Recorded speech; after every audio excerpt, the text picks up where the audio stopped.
If you ask thousands of consumers, and we have, how important do you think it is to have life insurance?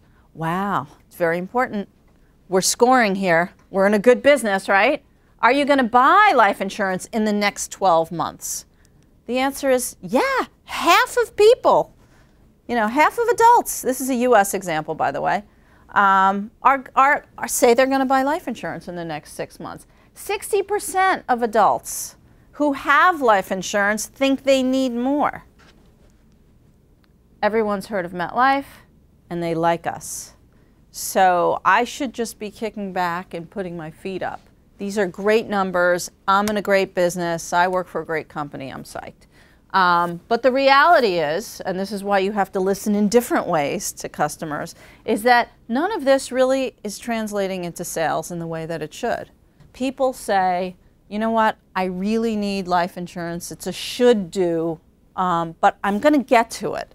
I'm going to get to it after I pay down my student loans and after I sort of get a nest egg.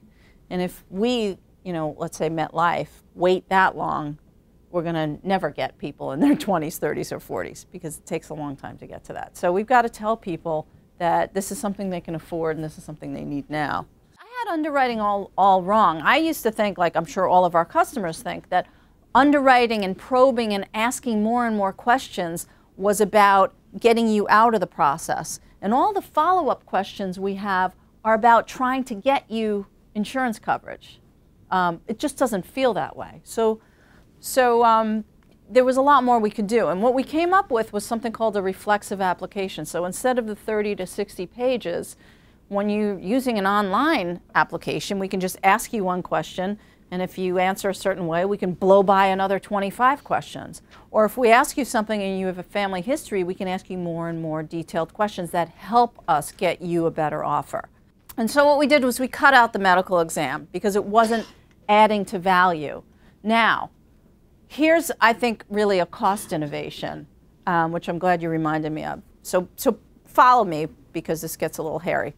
Now, in the current model, we would spend a lot of money, I'm exaggerating, or simplifying a little bit, sending that paramed to you to do the exam and paying for all the blood work, okay?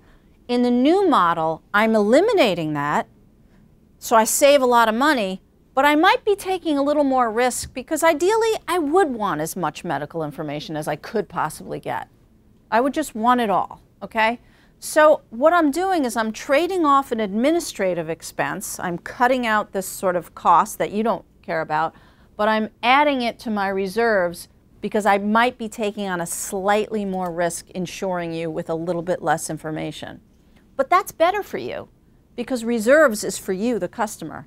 Administrative costs is waste. Okay, so there's like a cost innovation here. I'm putting my expenses in a place that benefits you, the customer, better.